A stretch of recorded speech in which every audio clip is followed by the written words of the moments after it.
Hello dear student, welcome. तो next topic जो discuss कर रहे हैं, कंपटीशन एक्ट। ओके, तो ये भी एक टॉपिक है जो तुमको 10 मार्क के लिए आता है। ये तुमको एसवाई में भी आएगा, टी वाई बीकॉम में इकोनॉमिक्स में भी आएगा। ठीक है, तो कंपटीशन एक्ट का पहले शॉर्ट में समझाता ताकि तुमको आ जाएगा, राइट। तो कंपटीशन एक्ट का मतलब क्या है, पहले ना एमआरटीपी एक्ट था। ठीक है, मोनोपोली, पहले मोनोपोली चलता था 1969 के टाइम। मोनोपोली का मतलब होता है जो बड़ी कंपनी अपने हिसाब से माल बेचेगा, नए सेलर को आने नहीं देगा, इसलिए छोटा मोटा कंपनी, छोटे मोटे ट्रेडर लोग का लॉस बहुत होता था। तो फिर 1969 का जो एमआरटीपी एक्ट है उसको हटा दिया। फिर कंपटीशन एक्ट 2003 में लेके आया। जो 1991 में एलपीजी मॉडल आया था, उसके बाद बहुत सारा इंडिया में प्रोग्रेस हुआ। तो कंपटीशन एक्ट का मतलब क्या होता है, अब पूरे मार्केट में एक नहीं रहेंगे, बहुत सारे लोग रहेंगे।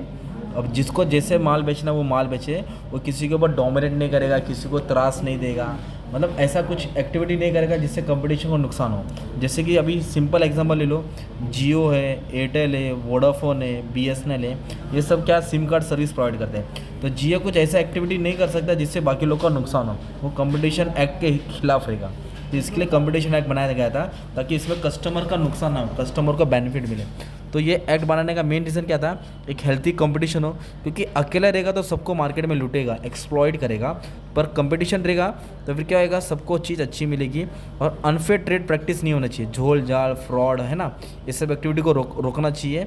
इसके लिए एक्ट बनाया था ताकि कस्टमर को इफेक्ट नहीं हो, और जो बड़ी कंपनी है वो किसी के ऊपर डोमिनेट ना करे, किसी पे कब्जा नहीं करे, किसी पर एक्शन मतलब ऐसा एक्टिविटी नहीं करे कि बाकी का धंधा लॉस में हो। तो मोनोपोली एब्यूज मतलब गलत इस्तेमाल किसका, मोनोपोली पावर का।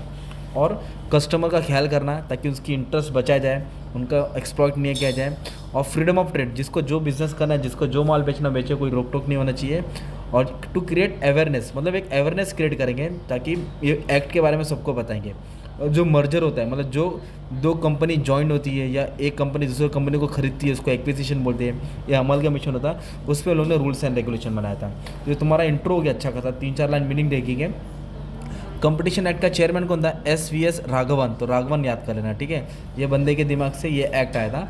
तो ये एक्ट का सबसे पहले खासियत क्या मालूम है क्या, कॉन्स्टिट्यूशन ऑफ सीसीआई। तो इन्होंने क्या बनाया, competition commission of India, competition commission of India. मतलब ये क्या बनाया, कॉर्पोरेट बॉडी है जो रूल्स बनाएगा, गवर्नमेंट ऑफ इंडिया के अंडर है, ताकि जो भी अनहेल्थी प्रैक्टिस कर रहा है, जो गलत ट्रेड कर रहा है, अनफेयर कर रहा है, उसको हटाएगा, राइट। तो इसका मेन मकसद क्या था, रूल्स एंड रेगुलेशन बनाना, एक तरफ से सबको गवर्न करना, पावर दिया इसको। तो ये किसके अंडर बना था, गवर्नमेंट ऑफ इंडिया के अंदर।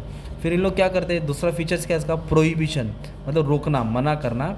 एंटी कम्पिटिटिव एग्रीमेंट, मतलब जो एग्रीमेंट जो कंपटीशन के खिलाफ रहेगा ना, उसको हटा देंगे इन लोग। तो नो एंटरप्राइज, कोई भी कंपनी, कोई भी ग्रुप ऐसा कुछ एक्टिविटी नहीं करेगा जिसके कारण किसी और कंज्यूमर का या कंपनी का डैमेज हो, कंपटीशन को नुकसान पहुँचाए। एब्यूज़ ऑफ डोमिनेंस, डोमिनेंस मतलब जो सबसे हेड होता है, जो सबसे पावर में रहता है। तो जो सबसे पावर में रहता है, कमज़ोर के ऊपर क्या करेगा, वो अपना पावर का गलत इस्तेमाल नहीं करेगा, मतलब ऐसा एक्टिविटी नहीं करेगा, ऐसा चीज़ बना के बेचेगा ताकि जिसके दूसरे का बिजनेस लॉस हो। तो ये रोकने के लिए मतलब प्रोहिबिशन मतलब मना है, एब्यूज़ बोलो तो पावर का गलत इस्तेमाल। और रेगुलेशन बनाना, क्या बनाना, रेगुलेशन मतलब रूल्स एंड रेगुलेशन। किस पे रेगुलेशन बनाना, एक्विजिशन। एक्विजिशन बोलो तो एक कंपनी दूसरी कंपनी को टेक ओवर करती है, खरीदती है। मर्जर बोलो तो ज्वाइन होती है। जब भी टेक ओवर करेगी, ज्वाइन होगी, तो उसका क्या क्राइटेरियन है, क्या रूल्स है, उसके हिसाब से तुमको फॉलो करना चाहिए। कोई भी कंपनी किसको ज़बरदस्ती टेक ओवर नहीं कर सकता। तो ये तुमको शॉर्ट नोट्स में डाल देने का, राइट। तो कंपटीशन एक्ट 2003 में ये सब तुमको इंट्रो और फीचर्स डाल देने का। और क्या पॉइंट लिख सकते हैं मालूम है क्या, कंपटीशन एडवोकेसी, मतलब क्या है, जो कंपटीशन एक्ट है ना, तो सी आई बोलेगा तो क्या तुम्हारा, कंपटीशन कमीशन ऑफ इंडिया, उसको क्या दिया गया है, अथॉरिटी दिया गया है, पावर दिया गया है, और जिम्मेदारी दिया है कि लॉ को बार बार चेक करे, जैसे ज़रूरत पड़े उसे लॉ को लेके आए, ताकि नया नया कानून बनेगा तो कोई भी कंपनी किसी के ऊपर एक्शन लेके, अपना प्रेशर डाल के, अपना मनमानी करके चीज़ नहीं बेचेगा। फिर ये एक्ट को क्या किया, अमेंड किया था। अमेंड बोलो तो 2007 में चेंज किया था, मतलब कुछ नया चीज़ ले गया था, क्वालिटी ऑफ फूड सर्विस, उस पर ध्यान दिया गया, ये सब चीज़ डालने का। और इसने किसको हटा क्या है, एमआरटीपी एक्ट को हटा के कंपटीशन एक्ट बना था, ठीक है। ये आंसर आईएमपी था जो नहीं बनाया था, तो बना दिया मैंने। चलो, thank you very much and all the best for exam.